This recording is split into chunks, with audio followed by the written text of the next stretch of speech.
ونشهد أن لا إله إلا الله وحده لا شريك له ونشهد أن سيدنا وشفيعنا وحبيبنا وحبيب ربنا ومولانا محمدا عبده ورسوله. أما بعد فقد قال الله تعالى في كلامه المجيد وفرقان الحميد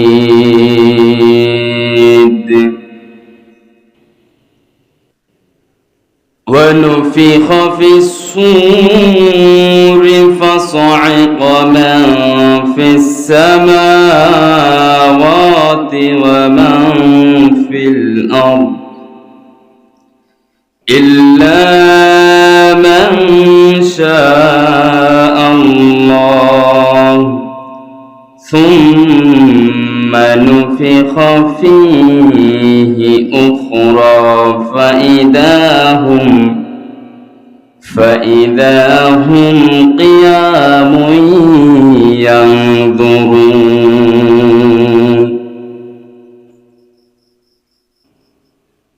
وقال رسول الله صلى الله عليه وسلم إن العلماء ورثة الأنبياء. أعوذ بالله من الشيطان الرجيم. بسم الله الرحمن الرحيم. إن الله وملائكته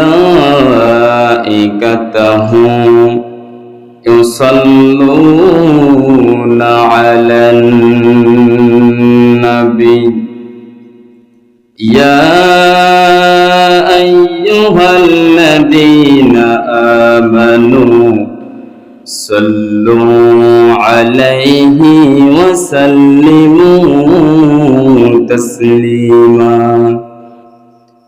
اللهم صل على محمد وعلى آل محمد كما صليت على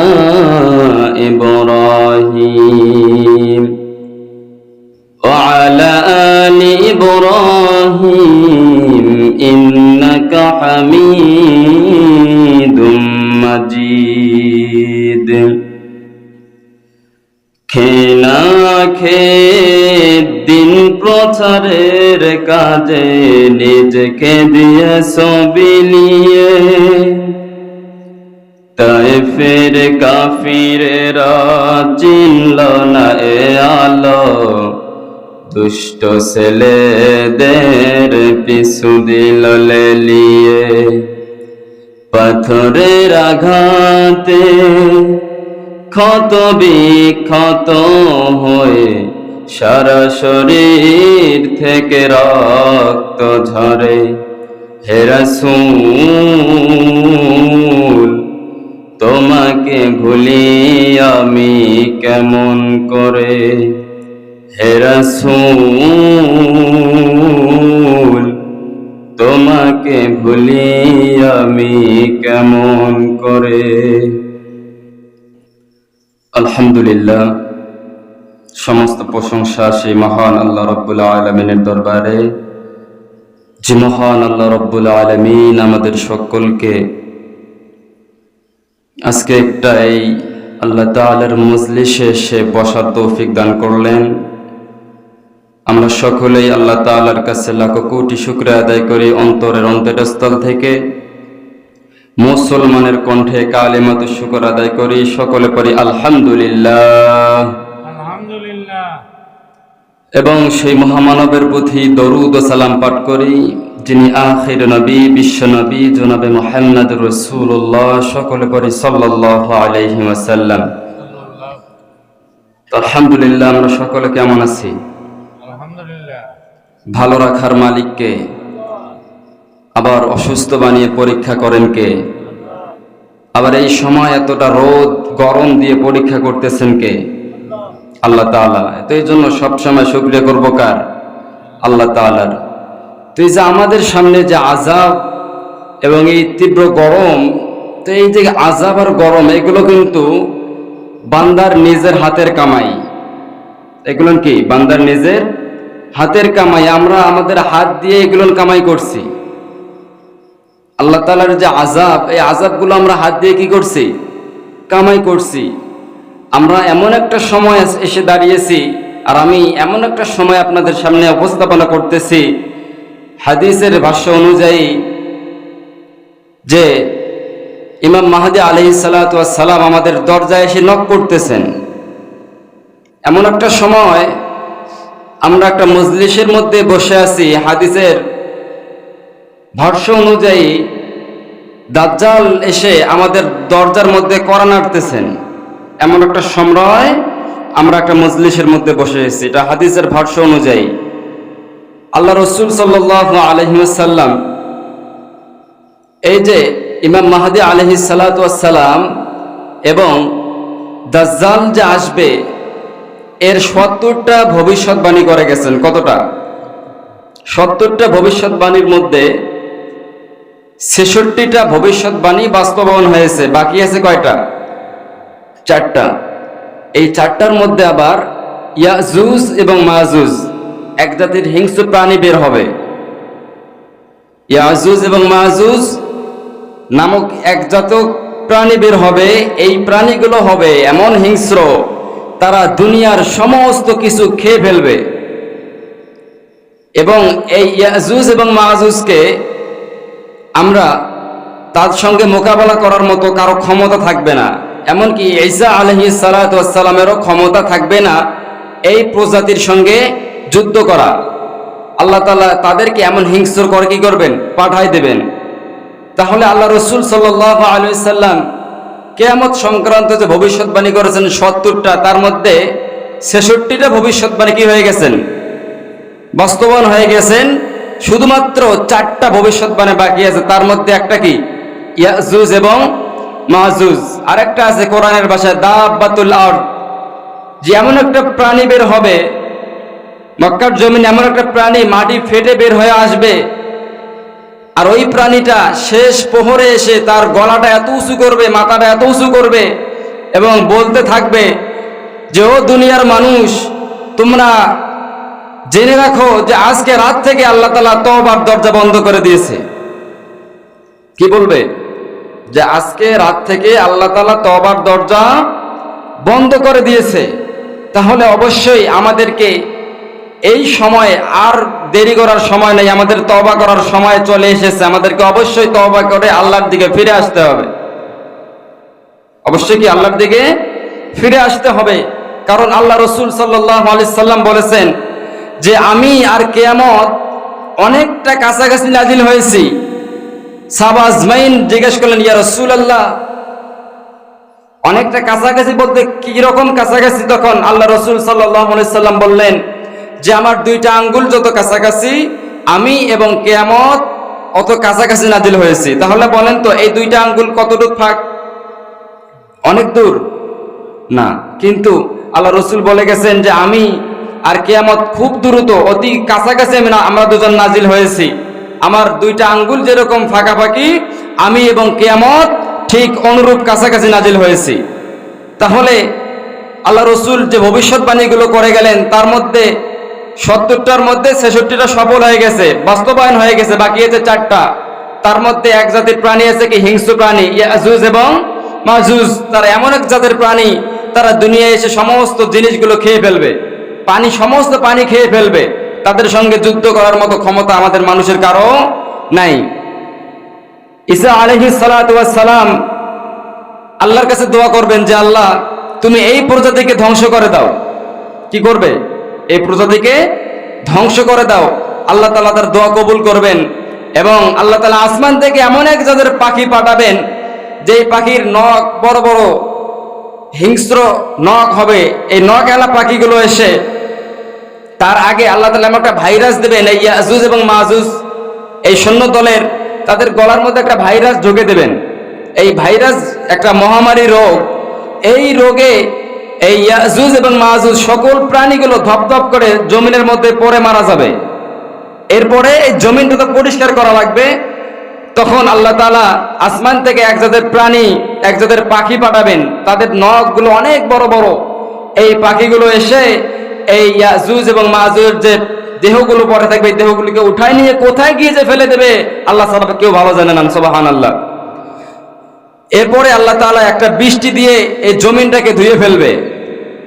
তাহলে আমরা যে কিয়ামত সংক্রান্ত আলোচনা করতেছি, তো কিয়ামত এমন একটা বিষয়, সমস্ত নবী পয়গম্বর এসেছেন এবং এই কিয়ামতের কথা, আখিরাতের কথা দাওয়াত দিয়েছেন যে এমন একটা দিন আসবে যে এই দিনে আল্লাহর কাঠগড়ায় আমাদের সকলকে যেতে হবে। যেতে হবে কি হবে না? যেতে হবে। কেউ আমরা এখান থেকে রেহাই পাবো না, অবশ্যই কিয়ামত সংঘটিত হবে। এই কিয়ামতটা কি?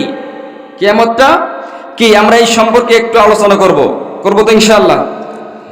তো কিয়ামতটা কি আর কিয়ামতটা কেমন হবে আমরা এই সম্পর্কে একটু শুনবো, যে আসলে কিয়ামতটা কি জিনিস এবং এই কিয়ামতটা কখন সংঘটিত হবে আর কিয়ামতের দিনটা কেমন ভয়াবহ হবে জানার দরকার আছে না নাই?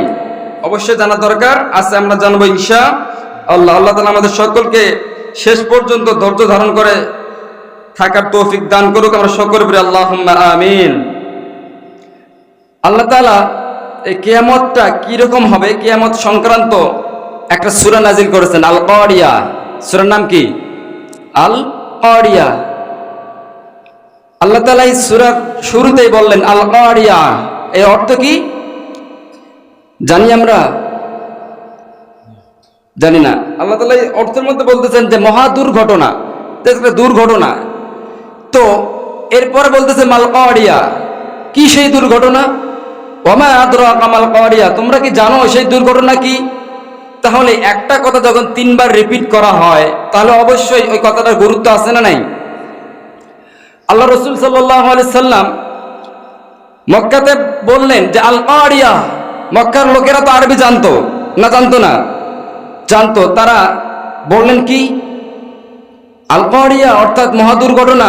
তারা ফিরে তাকালো। আবার দ্বিতীয়বার আল্লাহ রাসূল সাল্লাল্লাহু আলাইহি সাল্লাম বললেন মাল কারিয়া। তারা আবার ফিরে তাকালো যে কি সেই মহা দুর্ঘটনা। ওয়ামা আদরাকা মাল কারিয়া, তিনবার বললেন। তখন সমস্ত মক্কাবাসীরা আল্লাহ রাসূলের দিকে ফিরে তাকালেন যে কি সেই দুর্ঘটনা। আল্লাহ রাসূল বললেন কি আল কারিয়া মাল কারিয়া ওয়ামা আদরাকা মাল কারিয়া, যে কি সেই দুর্ঘটনা, তোমরা কি জানো সেই দুর্ঘটনা কি? আমরা কি জানি? তখন সমস্ত লোকেরা আল্লাহ রাসূলকে জিজ্ঞাসা করলেন যে এই দুর্ঘটনা কি? এই বিকট একটা আওয়াজ আল্লাহ তাআলা এই কিয়ামত সংঘটিত করার জন্য একজন ফেরেশতা নাজিল করেছেন। সেই ফেরেশতার নাম কি জানি আমরা? একজন ফেরেশতা আল্লাহ তাআলা নাজিল করেছেন, তার দায়িত্ব হলো শুধুমাত্র 3টা ফুৎকার দেবে। কয়টা? এখন চিনে ফেলছি তো অবশ্যই। নাম কি? ইসরাফিল আলাইহিস সালাতু ওয়াস সালাম। তো আল্লাহ তাআলা এই ফেরেশতাকে নাজিল করেছেন শুধুমাত্র 3টা ফুৎকার দেওয়ার জন্য। কয়টা? 3টা ফুৎকার। আজ পর্যন্ত, এখন পর্যন্ত এই ইসরাফিল আলাইহিস সালাতু ওয়াস সালাম সিংহা নিয়ে আল্লাহর আরশে আজিমের দিকে তাকিয়ে আছে। এখন পর্যন্ত আল্লাহর আরশের দিকে তাকিয়ে আছে কখন আল্লাহ তাআলা অর্ডার করবেন আর ইসরাফিল আলাইহিস সালাতু ওয়াস সালামের সিংহের মধ্যে কি দেবেন? ফুৎকার দেবেন। তো যখন গ্রিন সিগন্যাল চলে আসবে, আল্লাহ তাআলার পক্ষ থেকে কি আসবে? সিগন্যাল চলে আসবে, তুমি কি করো? ফুৎকার দাও। কোথায়? সিংহার মধ্যে। সঙ্গে সঙ্গে এই ইসরাফিল আলাইহিস সালাতু ওয়াস সালাম কি করবেন? ফুৎকার দিয়ে দেবেন। কিসের মধ্যে? সিংহার মধ্যে। আর এই ফুৎকারের আওয়াজটা এত ভয়াবহ একটা আওয়াজ, সেই কথাটাই বলতেছেন যে আল কারিয়া মাল কারিয়া ওয়া মা আদরাকা মাল কারিয়া, তোমরা কি জানো সেই মহা দুর্ঘটনা কি? যে ইসরাফিল আলাইহিস সালাতু ওয়াস সালাম যখন এই সিংহার মধ্যে ফুঁক দেবে, ফু দেওয়ার সঙ্গে সঙ্গে পুরো জমিনটা লন্ডপন্ড হয়ে দুনিয়ার মধ্যে ধসে পড়ে যাবে। এই যে বড় বড় বিল্ডিং গুলো, এগুলো কি হয়ে যাবে? তৎক্ষণাৎ ধসে কি হয়ে যাবে? জমিনের মধ্যে পড়ে যাবে। বড় বড় যে উঁচু উঁচু পাহাড়গুলো আছে, এই উঁচু উঁচু পাহাড়গুলো কি হয়ে যাবে? সঙ্গে সঙ্গে লন্ডপন্ড হয়ে জমিনের মধ্যে কি হয়ে যাবে? ধাবিত হয়ে যাবে। ইসরাফিল যখন প্রথম ফুৎকারে জমিনের মধ্যে দেবেন, সঙ্গে সঙ্গে এই বড় বড় বিল্ডিং গুলো কি হয়ে যাবে? ধসে পড়ে যাবে। সেই কথাগুলো আল্লাহ তাআলা এই সূরার মধ্যে বলতেছেন ওয়া মা আদরাকা মাল কারিয়া, যে তোমরা কি জানো সেই মহা দুর্ঘটনা কি? ইয়াউমা ইয়াকুনুন নাসু কাল ফারাশিল মাবসুস, সেদিন যখন এই ফুৎকার ইসরাফিল আলাইহিস সালাতু ওয়াস সালাম দেবেন, সঙ্গে সঙ্গে আমাদের মতো মানুষগুলো কি এখানে সাধারণভাবে বসে থাকতে পারবো? বসে থাকতে পারবো? পারবো না। আমরা কে যে কোথায় সিটকে কোথায় পড়ে যাব আমরা টেরও পাবো না। সেই কথাটাই আল্লাহ তাআলা এই আয়াতের মধ্যে বলতেছেন ইয়াউমা ইয়াকুনুন নাসু কাল ফারাশিল মাবসুস, যে মানুষগুলো সেদিন পঙ্গপালের মতো, বিক্ষিপ্ত পতঙ্গের মতো নিক্ষিপ্ত হয়ে যাবে। আমরা এই যে লাইট জ্বালাই, র্যাকেট খেলি ঠান্ডার সময়, তো এই সময় ক্ষেতের মধ্যে কিছু পোকা এসে লাইটের মধ্যে গড়াগড়ি করে, করে না? করে কি করে না? করে। তো এই যে এইরকম মানুষ সেই দিন হয়ে যাবে যে তৎক্ষণাৎ ফুঁক দেওয়ার সঙ্গে সঙ্গে মানুষগুলো দেখবে দুনিয়াটা কাঁপতেছে। দুনিয়াটা কি করতেছে? কাঁপতেছে। তো মানুষগুলো আতঙ্কে হয়ে যাবে, আসলে কি হয়ে গেল আজকে? জমিনগুলো কেন এরকম কাঁপতেছে? বড় বড় বিল্ডিং গুলো কেন ধসে মাটির সঙ্গে মিশে যাচ্ছে? এবং বড় বড় পাহাড়গুলো কেন আজকে ধুলার সঙ্গে দুবিত হয়ে যাচ্ছে? এই কথায় আল্লাহ তাআলা পরের আয়াতের মধ্যে বলতেছেন ওয়া তাকুনুল জিবালু কালইহনিল মানফুস, এবং পাহাড়গুলো তুলার মতো দূষিত হয়ে উঠতে থাকবে। আমরা যখন ল্যাব তোষক যে বানায় দোকানদারেরা, তুলার মধ্যে পিটায় না লাঠি দিয়ে, তো এই যে তুলার মধ্যে বাড়ি দিলে ছোট ছোট তুলাগুলো দেখা যায় বাতাসের মধ্যে উড়ে। উড়ে কি উড়ে না? উড়ে। এবং এই তুলাগুলোতে যখন আমরা ফুৎকার দেই, ফু দেই, এবং যখন বড় বড় বাতাস আসে, এই তুলাগুলো উড়ে যে কোথায় চলে যায় টেরও পাওয়া যায় না। তার কোনো খোঁজ পাওয়া যায়? খোঁজ পাওয়া যায় না। কিন্তু সেই দিন আল্লাহ তাআলার যে ইসরাফিল আলাইহিস সালাতু ওয়াস সালামকে প্রথম ফুৎকার দেওয়ার সঙ্গে সঙ্গে এই পাহাড়গুলো এমন হয়ে যাবে তুলার মতো উঠতে থাকবে, আর কোথায় যে উড়ে যাবে আমরা কেউ টেরও পাবো না। তাহলে পাহাড় যদি এরকম করে উড়ে, তাহলে আমরা সাধারণ মানুষ তো মনে হয় ঠিক থাকবো? ঠিক থাকবো? ঠিক থাকবো না। সেদিন আমাদের অবস্থা কি হবে? চন্দ্র সূর্যের অবস্থা কি হবে? চন্দ্র সূর্যগুলো সেদিন আলো বন্ধ হয়ে যাবে, অন্ধকার হয়ে যাবে। আমরা সকলেই সেদিন এই ভয়ে কাঁপতে থাকবো।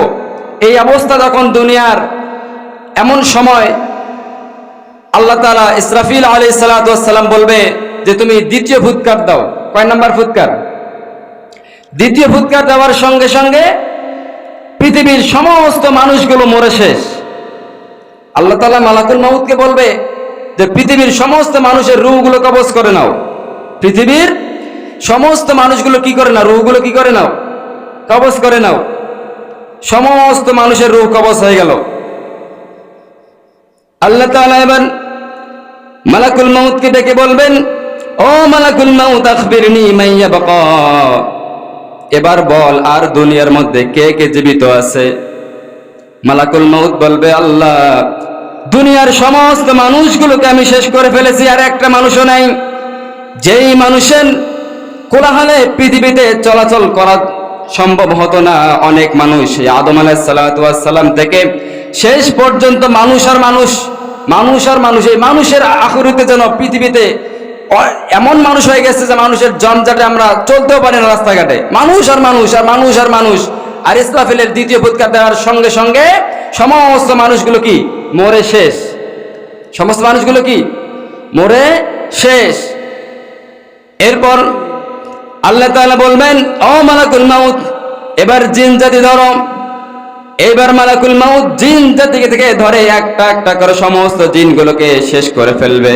সমস্ত জিনদেরকে শেষ করে সর্বশেষ জিনদের যে বড় সর্দার ইবলিস, ইবলিসকে মারানো হবে। এরপর আল্লাহ তাআলা আবার মালাকুল মাউতকে ডাকবে, ডেকে বলবে, ও মালাকুল মাউত আখবিরনি মান ইয়াবকা, এবার বল আর কে কে জীবিত আছে। মালাকুল মাউত বলবে, ও আল্লাহ, মানুষগুলো সব শেষ, জিনগুলো সব শেষ। মানুষ এবং জিন এই দুইটা জাতি আল্লাহ তাআলা বানিয়েছেন কার ইবাদত করার জন্য? কার ইবাদত করার জন্য? আল্লাহর ইবাদত করার জন্য। এর জন্য আমাদেরকে কার ইবাদত করতে হবে? আল্লাহর ইবাদত করতে হবে। জিনগুলো সব শেষ। এবার আল্লাহ তাআলা বলবে, ও মালাকুল মাউত, এবার বল দুনিয়ার মধ্যে আর কে কে জীবিত আছে। মালাকুল মাউত বলবে, আল্লাহ, মানুষগুলো সব শেষ, জিনগুলো সব শেষ, শুধুমাত্র ফেরেশতাগুলো বাকি আছে। আল্লাহ তাআলা বলবে, ও মালাকুল মাউত, এবার ফেরেশতাদেরকে ধর, একটা একটা করে সমস্ত ফেরেশতাকে মালাকুল মাউত মেরে ফেলবে। তাদের রূহগুলো কবজ করা হবে। সমস্ত ফেরেশতাদের রূহগুলো যখন কবজ করা